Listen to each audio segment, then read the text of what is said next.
Well, I have to be out today because I'm doing some stuff with my family. So I thought I'd record this little mini video lesson. And I will also include in Canvas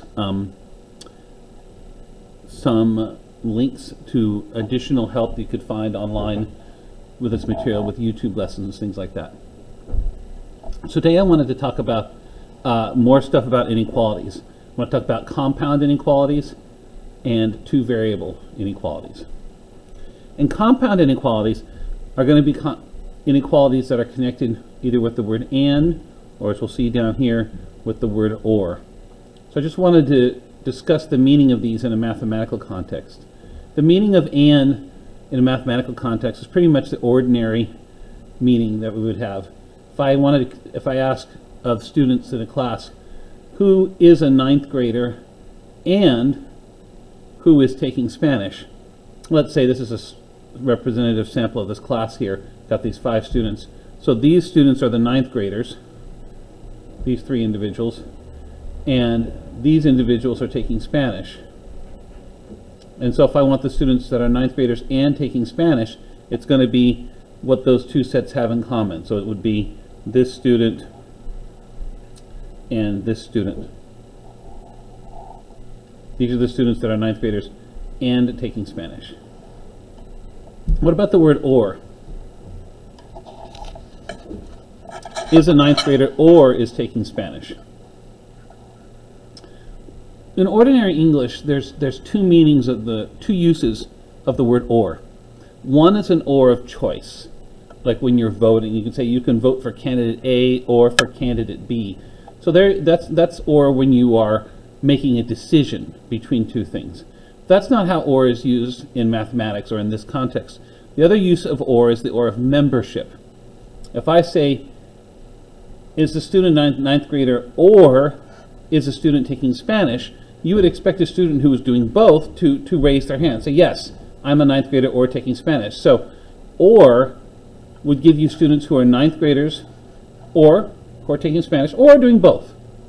So if I look at my list of students again here, these are the ninth graders, so they will be included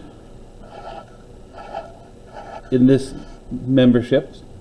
These are the students who are taking Spanish, so that would add this student to the membership. Only this student is left out. This student is neither taking Spanish nor is a ninth grader. So or includes anybody in either set or people who are in both collections. So let's see how we use this with inequalities.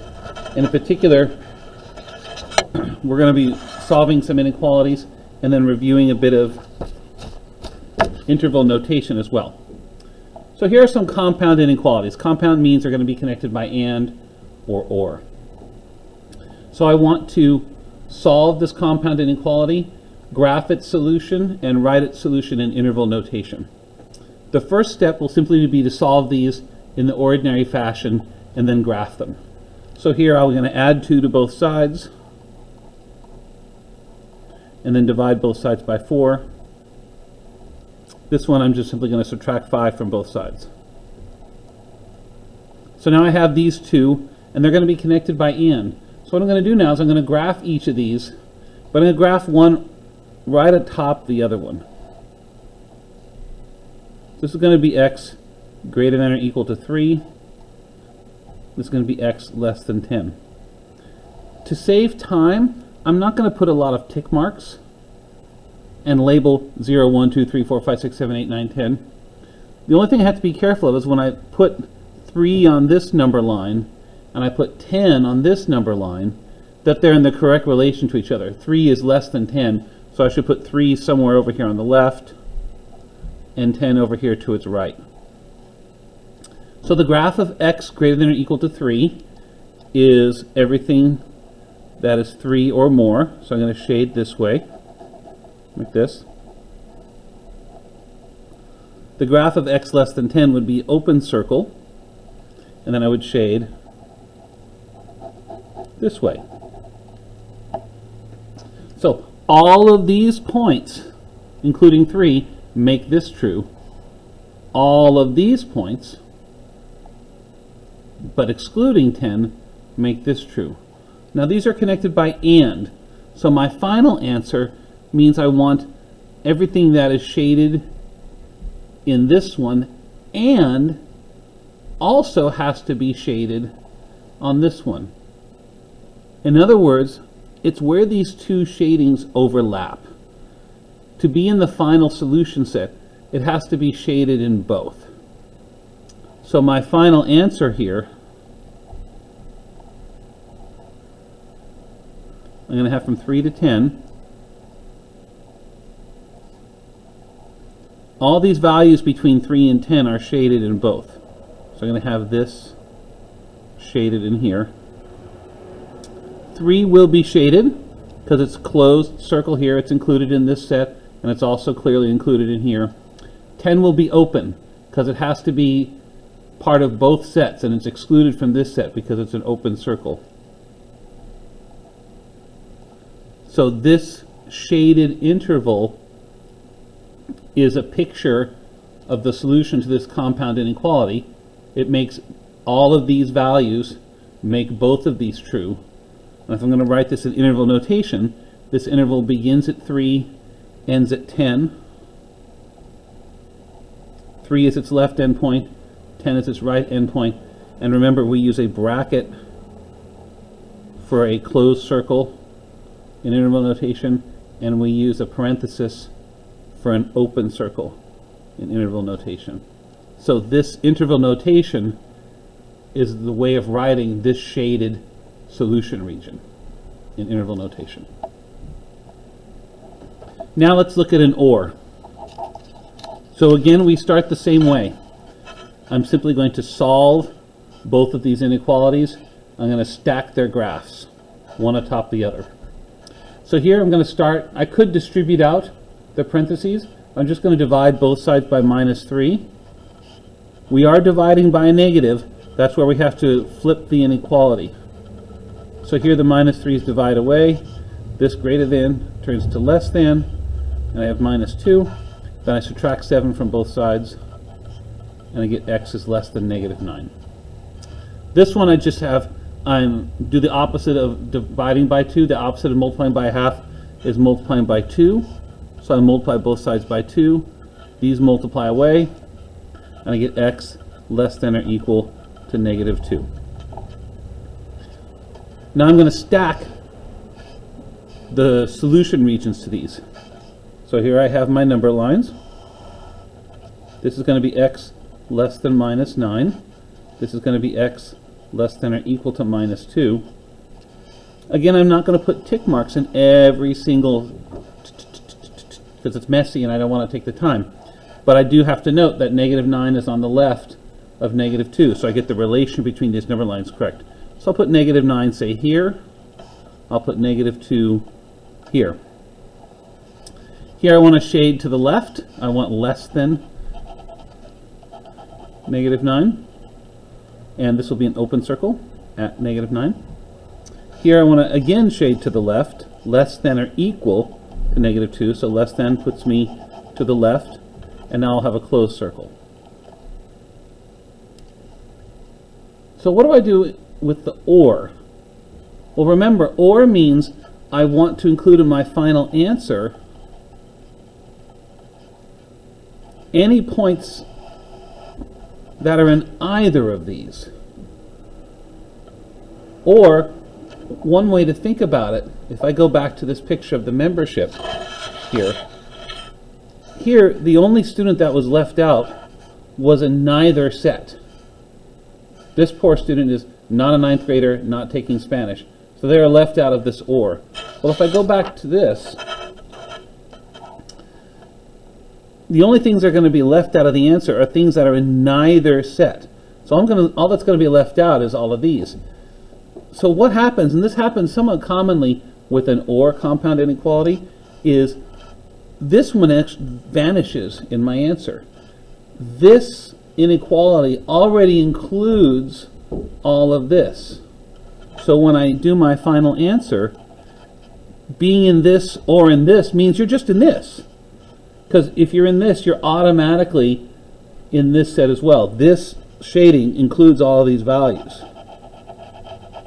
if you want to think about it sort of geometrically or like intuitively, what you're doing is you're smashing these two number lines together and keeping where either one is shaded, which in this case is this. So in interval notation, my final answer to this compound inequality, this interval starts off at negative infinity on the left, and it stops at -2 on the right. We never include minus infinity. It's always a parenthesis because we never get to negative infinity. And this stops it and includes -2.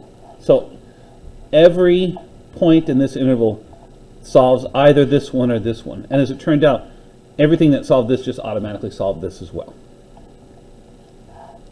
So now, let's look at two kind of unusual things that can happen with an and with an or. Here's our first, this compound inequality. I'll start the same way, solve each one individually. Here I subtract 5 from both sides. Remember, adding and subtracting doesn't change the inequality here. Here I'll subtract 2 from both sides, and then divide both sides by 3. I get that. Now let's stack them like we did before. So I'm going to have a number line for x less than -4. I'm going to have another number line for x greater than 3. -4 is less than 3, so when I put the marks on here, I'll put -4 on the left, I'll put 3 here on the right. Now I'm going to shade them. Here I want to do left of this, less than -4, so that's L the points out this way. Here I want to shade everything greater than 3, which is over this way.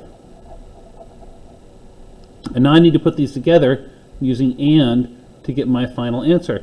But you can see now I have a problem. There are no points where this is true and this is true. If we look back at our earlier example, the two intervals overlapped. So there were points where both of them were true, between 3 and 10.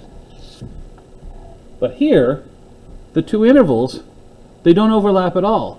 So what this means is it's impossible to make this inequality true and this one true at the same time. If it makes this one true, it can't make this one true because the intervals don't overlap. There's no points in common between these two solution sets. So that means there are no solutions. So I'll write for my interval notation, I'll write the empty set to indicate there are no solutions to this compound inequality. There are solutions to this one, there are solutions to this one, but there are no values that will make both of them true at the same time. Here's the other slight weirdness you'll see. We'll proceed the same way. This is an or, but we proceed the same way. Let me distribute this out here. I could also divide by 2. I'm just doing it differently this time. Now I'll subtract 2 from both sides, and then divide by 2. Over here, I will, what should I do? Let me add x to both sides. And then I'm going to switch these. And remember, when you switch these, you have to switch this inequality. So this goes from greater than to less than. If 6 is greater than x, that means x is less than 6. So now let's stack them and put them together. So we have our two number lines. This is going to be x greater than or equal to 9. This one is going to be x less than 6.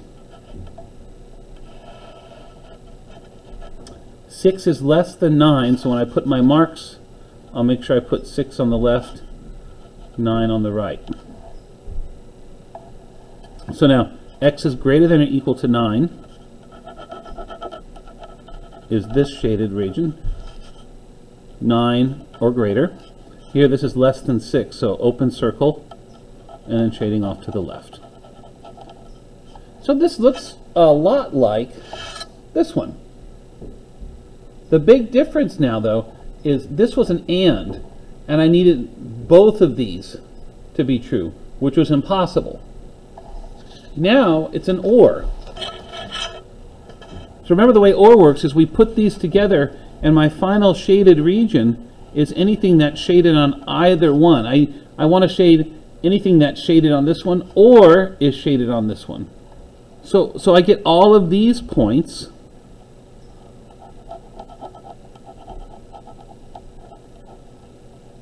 Those are the values that make this inequality true, but I also get all of these points.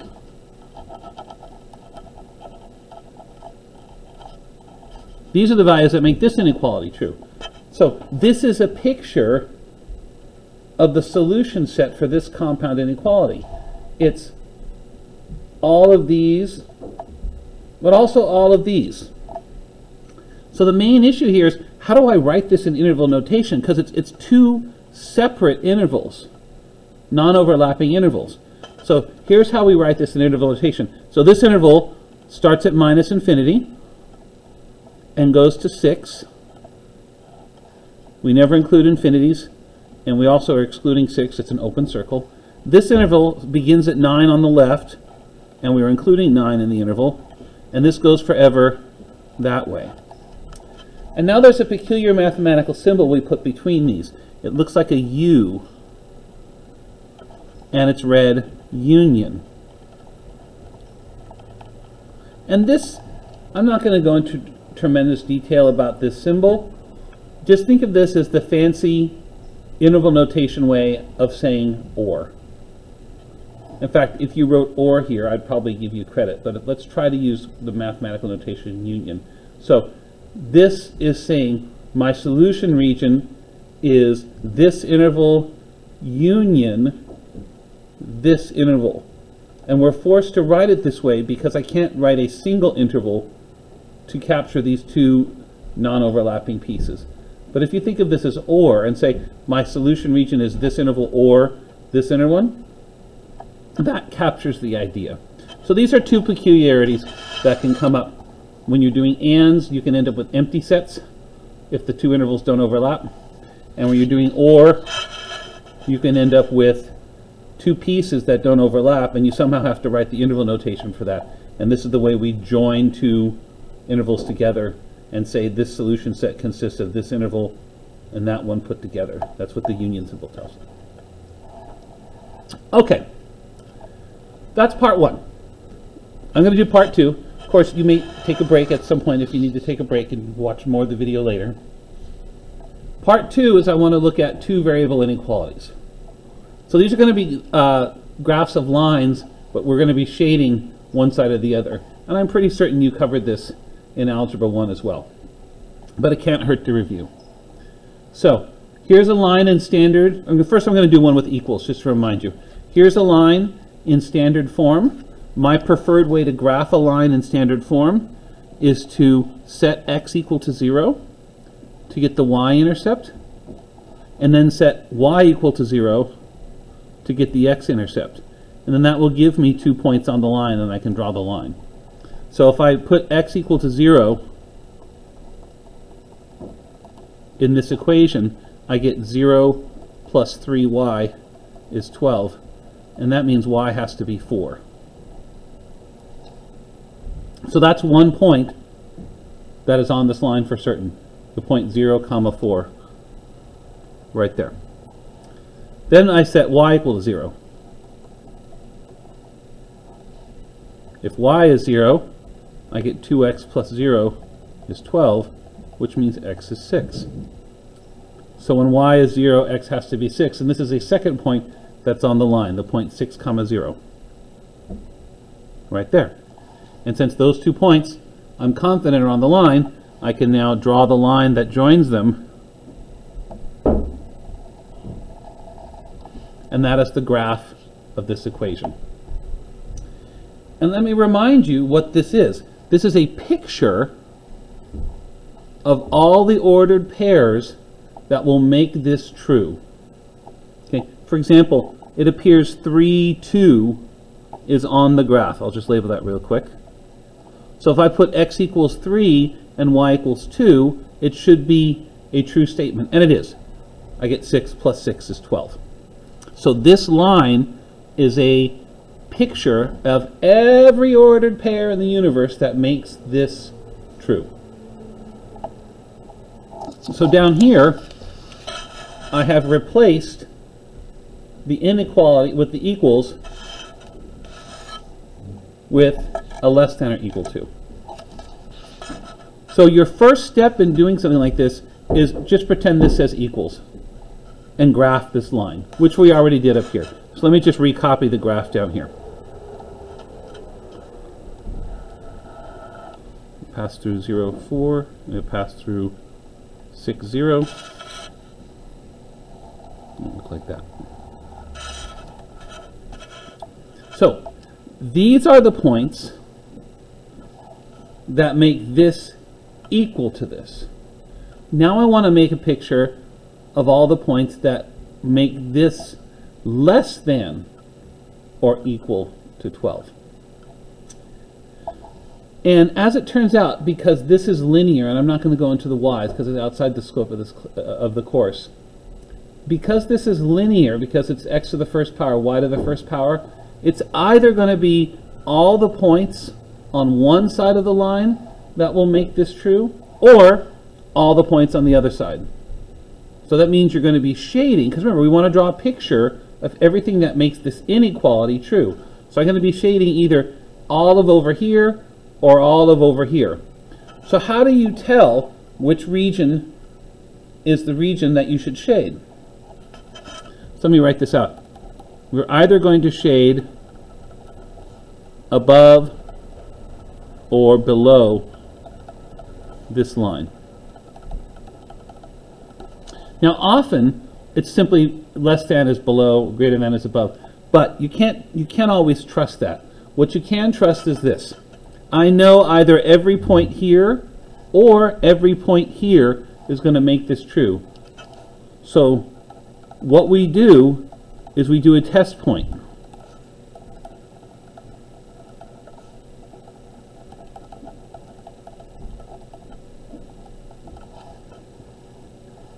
We pick a point either in this region or in this region, and we plug it in here.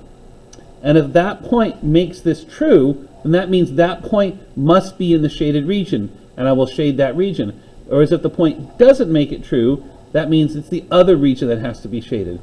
And unless 0, 0 is actually on this line, you're going to want to choose 0, 0 as your test point, because plugging in zeros is usually easy. So if I put zeros into here, 0, 0 is right there, it's the origin.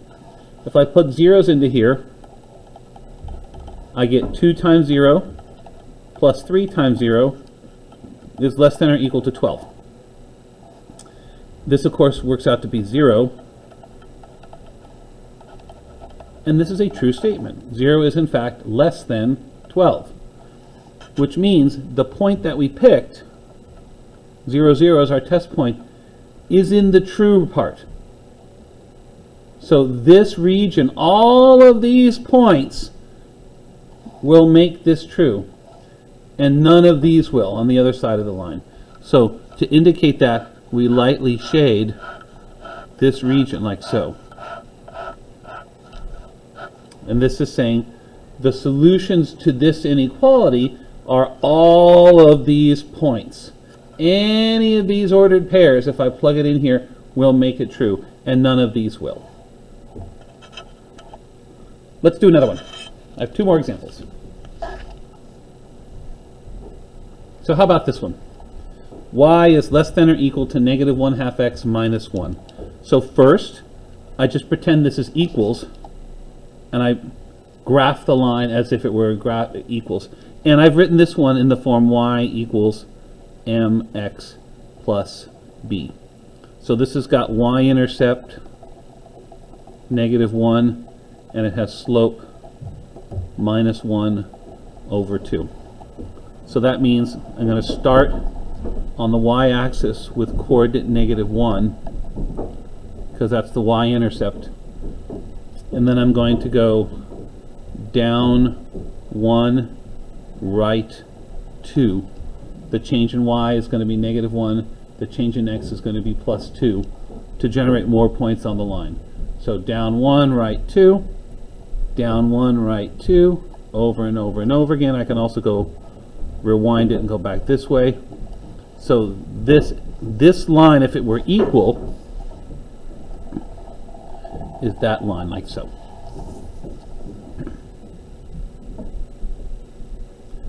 So now I need to figure out which side to shade. So again, I will take my test point. I'm going to test 0, 0 because I can. It's not on the line. By the way, if 0, 0 happened to be on this line, I just have to pick some other point that's not on the line. But I'll always pick 0, 0 when I can. So if I test 0, 0, I get 0 less than or equal to -1/2 times 0 minus 1. So this on the left is 0. That is 0, so I have 0 minus 1. And this is false. 0 is greater than -1, so it does not make this true. Which means my test point, 0, 0, is not in the shaded region, which means the shaded region must be the points on the other side of this line. So I will shade those lightly.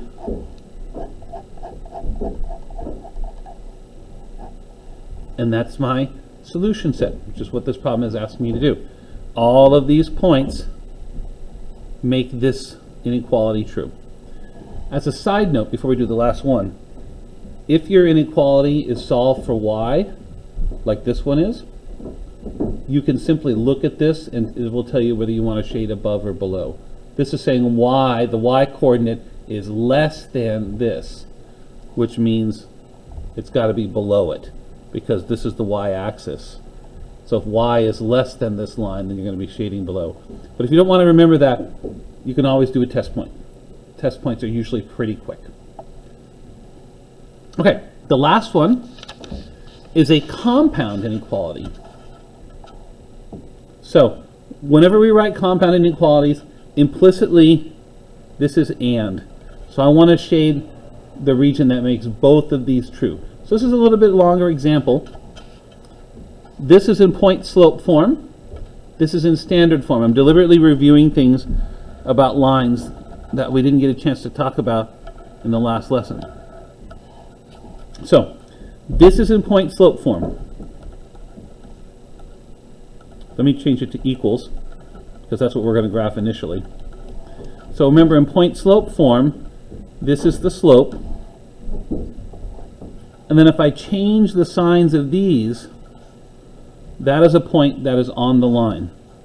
So -1, -2 is on the line. And if you remember, the reason that works is because if I put -1 here, it makes this 0. And if I put -2 here, that makes this side 0. So -1, -2 is on the line because it makes both sides equal to 0.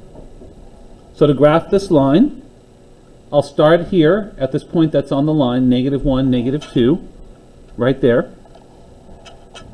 And then I will use the slope to generate more points. So slope is -2. I'll write it as -2 over 1. So this is down 2, right 1. Over and over and over again. Down 2, right 1. Down 2, right 1. The pattern repeats in the opposite direction. And so I have this line. There we go. All right, let's look at this other line now. This is in standard form.